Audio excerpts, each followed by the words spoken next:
আজকের ব্লগটা একটু অগোছালো, যাই হোক তোমাদের দেখতে হয়তো একটু কষ্ট হতে পারে। তো নেক্সট দিন থেকে সাজানো গোছানো ব্লগ দেবো। আর অগোছালো কেন বললাম সেটা তোমরা ভিডিওটা দেখলেই বুঝতে পারবে। আর সত্যি কথা বলতে কি মানে মনের মধ্যে অনেক টেনশন কাজ করে সব সময়, বুঝতেই পারছো। তো এর আগের দিন যে রিপোর্টগুলো করেছিলাম সেই সমস্ত রিপোর্টগুলো নিয়ে ডক্টরের কাছে দেখিয়ে মোটামুটি সন্ধ্যা হয়ে গেছিলো। তারপর সন্ধ্যাবেলায় দিদা একটু বায়না করছিল, মা ফুচকা খাবো, তো ওকে ফুচকা টুচকা খাইয়ে বাড়ি চলে এসেছিলাম। তারপরে শরীরটা ভালো লাগছিল না বলে শুয়ে পড়েছিলাম। এটা হচ্ছে পরের দিন সকালের ভিডিও। সকালবেলায় উঠে ঘুম থেকে সকাল সকাল সমস্ত কাজকর্ম করে নিচ্ছি, কারণ আজকে ইচ্ছা আছে শ্বশুরবাড়িতে যাওয়ার। তো জানি না যাওয়াটা হবে কি না। প্রথমে ভেবেছিলাম যে আজকেই যাব, তারপরে আবার মনে হলো যে না থাক, আর যাব না, কালকে যাব। মানে হঠাৎ হঠাৎ করে কখন যে কি মন পরিবর্তন হয়ে যায় বলা খুব মুশকিল। আর তিথা তো যখনই শুনবে যে মানে আমার মানে মামার বাড়ি যাবে কিংবা ঠাম্মার বাড়ি যাবে, তখনই ওর একটা মানে মাথার মধ্যে এমন ঝোঁক চলে আসে, মাথা কাজ করে না। তো দেখো হাত থেকে কাচের গ্লাসটা, এই গ্লাসটা আমি হচ্ছে বিষ্ণুপুর কালীবাড়ির মেলা থেকে কিনেছিলাম, তোমরা দেখেছো, একটা স্পুনও ছিল। তো 200 টাকা দাম নিয়েছিল, অনেক শখ করে কিনেছিলাম। কিন্তু দেখো আজকে এটা ভেঙে ফেললো। তো ভেঙে ফেলে ওই দেখো ওখানে গিয়ে চুপ করে বসে আছে। একটু বকলাম, বাচ্চা মানুষ, যদি আমার হাত থেকেই হতো আমি বা কী করতাম, তাই না? তো একটু বকলাম, দিয়ে কাঁচের জিনিস ফেলে দিলাম, কারণ কাঁচের জিনিস ঘরে রাখাটা একদমই ঠিক না। তারপরে দেখো এখানে হচ্ছে তোমার কাঁচা টমেটো হচ্ছে মাছ দিয়ে চচ্চড়ি। কে কে খেয়েছো আমি জানি না, যারা খাওনি মানে চুনো মাছ দিয়ে কাঁচা টমেটো চচ্চড়ি একদিন ট্রাই করে দেখো। তেলের মধ্যে 5 ফোড়ন দিয়ে কোচানো টমেটোগুলোকে বেশ ভালো করে ভেজে নিয়ে লবণ হলুদ দিয়ে জল দিয়ে লাস্টে একটু সর্ষে লঙ্কা বাটা আর মাছ দিয়ে নামিয়ে নেবে। ঝাল ঝাল টকটক মিষ্টি মিষ্টি দারুণ লাগবে। মিষ্টিটা অবশ্য আমি দিই না, কারণ আমি মিষ্টি খাবার দাবারে একদম পছন্দ করি না। একমাত্র যে খাবারে মিষ্টি দিলে নয় সেই খাবারেই দিই, তাছাড়া কিন্তু দিই না। আর হালকা পাতলা কোনো খাবারে মিষ্টি মানে স্বাদের ব্যালেন্সটাকে একদম ঠিকঠাক রাখে। তো আজকে হচ্ছে এই বছরে প্রথম পটল খাবো। পটল আমার ভীষণ ফেভারিট একটা কি বলবো জিনিস বলতে পারো, একটা সবজি।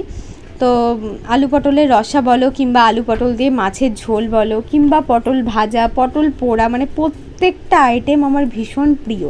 মানে পটল খেতে খুব ভালো লাগে। অনেকে বলে না, আষাঢ়ে কথায় একটা দেখবে বাংলা ভাষাতে প্রবাদ আছে যে পটলটা যেহেতু ফাল্গুন মাসের দিকে ওঠে, এখন তো সব সময় 12 মাসই পটল পাওয়া যায়, কিন্তু মেনলি হচ্ছে ওই চৈত বৈশাখ জ্যৈষ্ঠ আষাঢ় মাসে আর কি পটলের অ্যাভেলেবেল বেশি থাকে আর কি। তো কথায় আছে আষাঢ়ে পটল নাকি চাষাই খায় না, কিন্তু সত্যি কথা বলতে মানে যখন আষাঢ়েও পটল হয়ে যায় তখনও আমার যেন পটল কোনো দিনই অপছন্দের হয় না, বেশ ভালোই লাগে। সয়াবিন আলুর সাথে পটল, মাছের ঝোলের সাথে পটল। তো আলু পটলগুলো আগে থেকে বেশ ভালো করে ভেজে নিয়েছিলাম, ভেজে নিয়ে রেখে দিয়েছি। আর তারপরে মশলাটাকে ভালো করে কষিয়ে নিলাম। আগের দিনের তরকারিটা একদমই ঝাল হয়নি, তার জন্য আজকের তরকারিটা বেশ ভালো করে ঝাল দিয়েছি যাতে খেতে বেশ ভালো লাগে। আর দেখবে লবণ আর ঝালটা, যারা একটু ঝাল খেতে বেশি পছন্দ করে তাদের যেন তরকারিতে লবণ আর ঝালের মাত্রাটা কম মানে তরকারির কোনো স্বাদই নেই, যেটা আমার ক্ষেত্রে হয়। আমার ঝাল থাকে না মানে সেই তরকারি তুমি যত ভালো করে রান্না করো আমার মনে হয় যেন ভালো লাগে না, কেমন যেন মুখে স্বাদ লাগে না খুব একটা। তো আজকে দুপুরে এই রান্না করেছিলাম, কাঁচা মানে টমেটো দিয়ে মাছ চচ্চড়ি আর তার সাথে পটল আলু রসা। তো ভাতের মধ্যে যেন কি একটা পড়েছিল, আর কালো কিছু দেখলেই দেখবে মনের মধ্যে একটা সন্দেহ জাগে, দেখি দেখি কি, তারপর দেখলাম না কালো জিরে, হয়তো ফোড়নে টোড়নে দিতে গিয়ে সেটাই আর কি ছিটকে এসে ভাতে পড়েছে। তো তিধা আমি দুজনেই ভাত নিয়ে বসে পড়েছি। আর তরকারিটা সত্যি কথা বলতে দারুণ হয়েছিল খেতে আজকে। মানে গরমকালের দিনে আলু পটল চিংড়ি আর তার সাথে টক ডাল, উফ কম্বিনেশন একদম জাস্ট কি বলবো ফাটাফাটি। তো তিধা আবার মাঝখানে কখন ক্যামেরা অন করে ও পিচকারি কিনেছে হোলির জন্য, পিচকারি তারপরে অনেক রং নিয়েছে, তো সেগুলোই আর কি তোমাদেরকে দেখাচ্ছিল। কারণ আর তো হোলির ধরো দেরি নেই, মাত্র আর 1-2 দিন বাকি আছে। তো সেই জন্য আর কি সেদিনকে সুপার মার্কেটে মানে বহরমপুরে গেছিলাম। তো সুপার মার্কেটে না অনেক রকমের পিচকারি রং পাওয়া যায়। তো বেলুন টেলুন এটা ওটা কিনেছে, বছরে এই একটা দিন মানে বাচ্চাদের একটু আনন্দ করার দিন। তো আমিও আর সেইভাবে মানা করি না, তো একটু ভালো রঙই কিনে দিই। যে গোলা রঙটা কিনে দিতে চাইনি, কিন্তু ওই যে বেলুনগুলো কিনেছিল তার জন্য অল্প করে একটু কিনে দিয়েছি। ওই হালকা করে জলের মধ্যে ভরে ভরে এর ওর গায়ে মারবে, এটাই হচ্ছে আনন্দ। মানে সব নষ্ট হয়ে যাবে কিন্তু বড়বেলাতে মনে থাকবে এগুলো। তো দেখো ব্যাগপত্র সমস্ত কিছু গুছিয়ে এখন চলে এসেছি, মানে হুটোপাটা করে এসেছি, তো সেই জন্য আর কোনো ভিডিও করা হয়নি। তারপরে আমার শ্বশুরবাড়িটা আসতে গেলে নবগ্রামে নামতে হয়, তো সেখান থেকে বাদবাকি রাস্তাটা টোটো করেই যেতে হয়। তো ব্যাগের মধ্যে মিষ্টি আমি নিয়ে এসেছিলাম ওখান থেকেই, মানে বহরমপুর থেকেই, আর এখান থেকে একটু লবঙ্গ লতিকা যেটাকে বলে সেটা কিনে নিলাম, খুব ভালোবাসে বাচ্চারা খেতে। তারপরে কিছু চিপস কুরকুরে এইসব কিনে নিয়ে দেখো একটা টোটোতে উঠেছি। আর আজকে টোটোতে যে কয়জন আছি প্রত্যেকেই গ্রামের। আমাদের এখানে একটা খুব বেশি সমস্যা হয়, মানে বাড়ি থেকে 1.5 কিলোমিটার দূরে আমাদের যে জায়গাটা রামডাঙ্গা, ওখানে একজনকে নিয়ে যায় না গ্রামের ভিতরে, বলে যদি 2-4 জন থাকে তবেই যাব, না হলে যাব না। তো এই রোদের মধ্যে 1.5-2 কিলোমিটার রাস্তা আমার পক্ষে হেঁটে আসা ব্যাগ নিয়ে সম্ভব না। তো আজকে অনেকগুলো পেয়ে গেছিলাম লোক, তার জন্য আর কি চলে আসলাম। তারপরে এসেই দেখো মায়ের দেখলাম রান্নাবান্না হয়ে গেছে, তো ভাত খেতে বসে পড়েছি। আর হচ্ছে আজকে রান্না করেছিল লালতে শাক, যেটা এখানকার ভীষণ ফেমাস। যারা আমার পুরনো মানে ভিডিও দেখো তারা তো জানো। আর ঘরের মধ্যে মা ভাতগুলো বাড়ছিল, আর আমি আর কি থালাতে করে নিয়ে গিয়ে সবাইকে দিচ্ছিলাম। তো অনেক পরিমাণে ভাত দিয়ে দিয়েছে বলে আবার আমি কমিয়ে নিতে বললাম একটু। তো চলো তোমাদেরকে দেখাচ্ছি আজকে কি রান্না হয়েছে দুপুরে। তো আজকে রান্না হয়েছে বেগুন দিয়ে মাছের তেল, যেটা আর কি রুই মাছের, ওইটাকে ভাজা করেছে, আর তার সাথে নালতে শাক, বাঁধাকপি চচ্চড়ি, আর মাছের ঝোল হয়েছিল, আর তার সাথে টকও ছিল। তো সেটা যেহেতু পরে দিয়েছিল ওই জন্য আর খেতে খেতে কোনো ভিডিও করা হয়নি, মানে এইটুকুনিই হয়েছিল। তো মাছের তেল বেগুন দিয়ে, আমাদের বাড়িতে কিন্তু আগে মাছের তেলটা খেত না, এখনই কিন্তু মাছের তেলটা খাই। আগে বলতো মাছের তেল আবার কেউ খায় নাকি, কিন্তু তারপরে মানে আমি বিয়ে হয়ে আসার পরে মাঝে মধ্যেই রান্না করেছি মাছের তেল। তো এটা হচ্ছে রাতের খাওয়া, মানে রাত্রির তখন কটা 9টা 9:30 বাজে, মানে রাতেরও একটা ভিডিও করে রেখেছিলাম। দুপুরে যা রান্না হয়েছিল রাতেও সেম সেই দিয়েই খেয়েছিলাম। পরের দিন সকাল সকাল উঠে ঘুম থেকে স্নান টান করে কাপড় টাপড় কেচে আজকে হচ্ছে পূর্ণিমা। আর এই গোটা ব্লগটা, এই যে প্রথমেই ভিডিও শুরুতে তোমাদেরকে বলেছিলাম ব্লগটা একটু অগোছালো, কারণ এখানে আসলে তোমরা একটু চারপাশটা দেখতে ভালোবাসো, এখানকার ভিডিও দেখতে ভালোবাসো, কিন্তু আমার তেমনভাবে এই ব্লগটাতে মানে কোনো সেই রকমভাবে ভিডিও বানানো হয়নি। নেক্সট দিন থেকে চেষ্টা করব সকাল থেকে সুন্দর একটা সাজানো গোছানো ব্লগ তোমাদেরকে দিতে। তো আজকে হচ্ছে বৃহস্পতিবার হচ্ছে পূর্ণিমা, মানে ডাইরেক্ট আজকের ভিডিওটাই তোমরা দেখতে পাচ্ছ। এই যে ভিডিওটা সেটা হচ্ছে আজকেরই ভিডিও।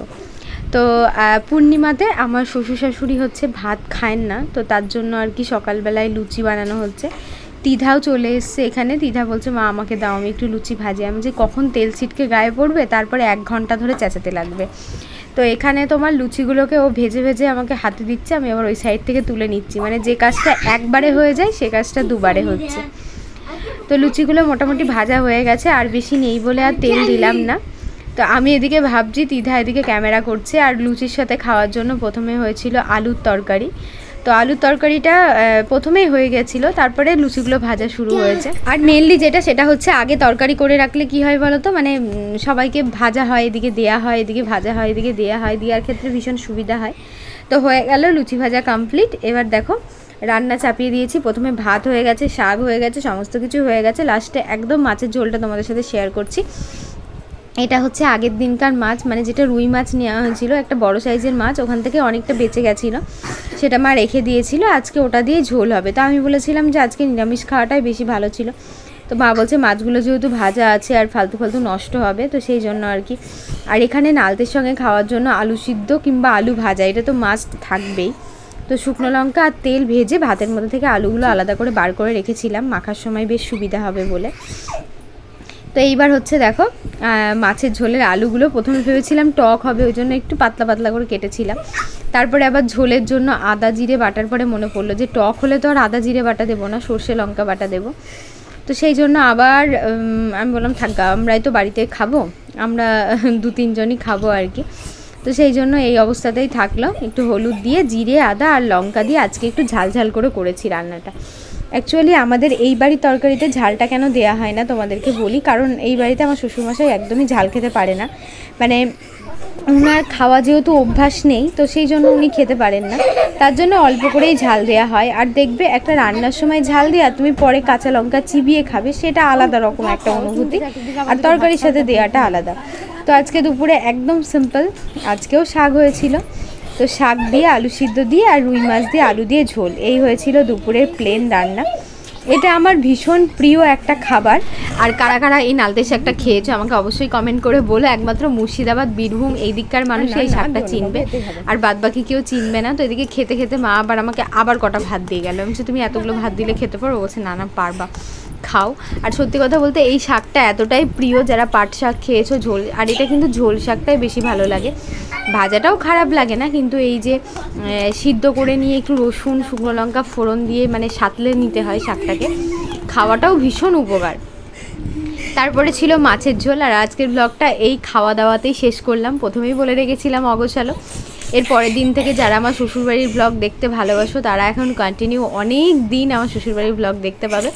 সবাই খুব ভালো থেকো, সুস্থ থেকো, সাবধানে থেকো। নেক্সট একটা ভিডিওতে দেখা হবে। টাটা।